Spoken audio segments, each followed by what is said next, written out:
Welcome to சூரிய Krishna maths. எண்களும் தொடர் வரிசைகளும் ஸ்டாண்டர்ட் 10th பயிற்சி 2-7. பயிற்சி 2-7ல் 10வது சம் வாசிக்கிறேன், கவனிங்க. ஒரு நபர் ஒரு நிறுவனத்தில் துணை மேலாளராக பணியில் சேர்கிறார். அவருக்கு அந்நிறுவனம் முதல் மாத ஊதியமாக ரூபாய் 60,000 வழங்குகிறது மற்றும் ஆண்டு ஊதிய உயர்வு 5% வழங்குவதாக ஒப்புக்கொள்கிறது. 5 வருட முடிவில் அவருடைய மாத ஊதியம் எவ்வளவு? என்ன கொடுத்துருக்காங்க கணக்குலன்னா, ஒருத்தர் ஒரு நிறுவனத்தில் வேலை பார்க்குறாங்க. அவங்களுக்கு மாதம் 60,000 கொடுக்குறாங்க. ஆனால் ஒவ்வொரு வருடமும் 5%, 100% ஊதிய உயர்வு வழங்குறதா சொல்கிறாங்க. ஆனால் 5 வருடம் முடிவில் அவங்களுக்கு எவ்வளோ ஊதியம் கிடைக்குங்கிறது கேட்டிருக்காங்க. இப்போ நம்ம கணக்கை எழுதுறேன், கவனிங்க. இப்போ ஏ ஈக்குவல் 60,000. ஏங்கிறது மாத ஊதியம் எவ்வளவு? 60,000. ஆர் பொது விகிதம். பொது விகிதம் என்னது? இங்கே 105க்கு 100. இது ஏன் இப்படி போடுறேன்னா, 5% கொடுத்துருக்காங்களே, 5% ஊதிய உயர்வு. அதுக்கு தான் 100க்கு 105. அதான் ஆர் பொது விகிதம். இது முதல் இது 60,000. முதல் உறுப்பு 60,000. பொது விகிதம் 100க்கு 105, 5%. அடுத்து எண் 6 வருடம். ஏன் 6 வருடங்கள் நான் போடுறேன்னா, என்ன கொடுத்துருந்தாங்க? 5 வருடம் முடிவில் கொடுத்துருக்காங்க. 5 வருடம் முடிவில்னா நம்ம என்னது? 6வது வருடம் தான் சேர்த்துக்கணும். அது கூட எழுதிக்கோங்க, 5 வருட முடிவில். அதனாலதான் நான் 6ன்னு போட்டிருக்கேன். 5 முடிஞ்சிச்சுன்னா அடுத்து 6 தானே. அதனால என்ன நம்ம 6ன்னு வச்சுக்கிடணும். இப்போ நம்ம கணக்கு என்ன கேட்டிருந்தாங்க? மாத ஊதியம் எவ்வளவுன்னு கேட்டிருக்காங்க. T6 6வது வருடத்துல எவ்வளவுன்னு கேட்டிருக்காங்க. AR N-1. இப்போ ஏங்கிறது என்னதான்? ஒரு மாத ஊதியம் 60,000 வாங்குறாரு. இன்ட்டு 105க்கு அடுத்து என்ன எழுதணும்? ஆர் என்னது? 100க்கு 105. இது பிராக்கெட். N-1. N என்னது? 6 -1.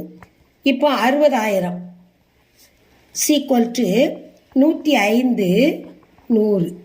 இது 6 -5 தானே. 6ல் 1 போச்சுன்னா 5. இப்போ இன்னொன்று கவனிங்க. இப்போ 100 இருக்கு, இங்கே 105 இருக்கு. இதை சுருக்க முடிஞ்சால் நம்ம சுருக்கிடலாம். இது 5வது வாய்ப்பாடு சுருக்குவோம். ஓரஞ்சு 5 ஈரஞ்சா 10, மீதி 0 அப்படி போட்டுடலாம். இங்கே ஈரஞ்சா 10, ஓரஞ்சு 5. இப்போ 60,000 இன்ட்டு 21/20. இது ஏன் தெரியுமா? 5 அடுக்குங்கும் போது நம்ம 5 தடவை நம்ம போடணும். உங்கள் புரியுறதுக்காக நான் 5 தடவை போடுறேன். 5 அடுக்குங்கிறதுனால 5ஆல் இந்த பிராக்கெட் இருக்கிறதுனால இந்த உள்ளே இருக்கிறத நம்ம 5ஆல் பெருக்கணும். பிராக்கெட்டில் உள்ளே இருக்கிறத வெளியில் இருக்க நம்பரால் பெருக்கணும். அப்போ 5 21 5 20 போட்டுக்கும். இங்கே 60,000. முதல்ல இந்த 60,000 அப்படியே இருக்கட்டும். இப்போ மேலே இருக்க 5 21 பெருக்கி இந்த கீழே இருக்க 5 20 பெருக்கி இதுலேருந்து இதை வகுக்கணும். வகுத்தா எவ்வளோ வருதுன்னு பாருங்க. இப்போ பெருக்கல் 1.27628.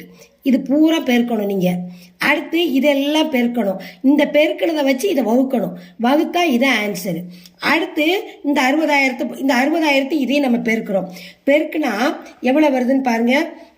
65. இது 1 கூட்டுனா 7 வரும். 67 6.6.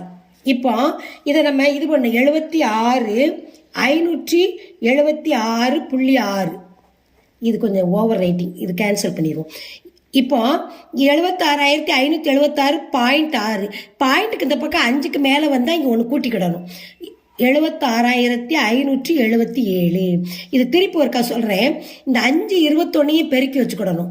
இந்த 5 20 கீழே பெருக்கி வச்சுக்கிடணும். இந்த மேலே பெருக்கி வச்சிருக்கதையும் கீழே பெருக்கி வச்சதையும் நம்ம என்ன செய்யணும்? வகுக்கணும். வகுத்தா தான் இது.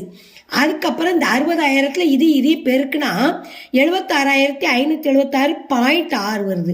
பாயிண்ட்டுக்கு இந்த பக்கம் 5க்கு மேலே வந்தால் நம்ம இந்த கடைசி எண்ணோட ஒன்றை கூட்டிக்கிடணும். அப்போ 76,577. தீர்வு ஈக்குவல் அவங்க என்ன கேட்டிருந்தாங்க? 6 மாத முடிவில் 5 வருட முடிவுனா 6வது மாதம் தான். 5 வருட முடிவில் மாத ஊதியம் அவருடைய மாத ஊதியம் ரூபாய் 76,577. இதுதான் இந்த சம்மோட ஆன்சர். இந்த சம்மை லைக் பண்ணுங்கள், இந்த சம்மை சப்ஸ்கிரைப் பண்ணுங்கள், உங்கள் ஃப்ரெண்ட்ஸுகளுக்கெல்லாம் ஷேர் பண்ணுங்கள். இந்த சம்மில் எதுவும் டவுட்னா நீங்கள் கமெண்ட்ஸில் போடுங்க, நான் ரிப்ளை பண்ணுறேன்.